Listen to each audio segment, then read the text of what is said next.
নমস্কার, আমার গল্প পাঠ আসরে আপনাকে স্বাগত জানাচ্ছি।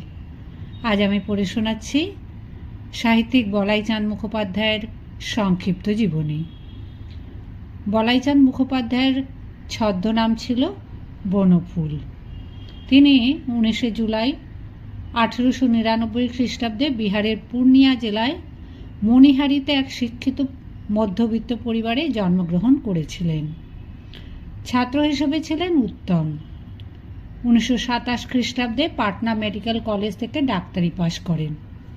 তাঁর কর্মজীবন ভাগলপুরে। যৌবনে কবিতা লিখে সাহিত্যচর্চা শুরু করেন।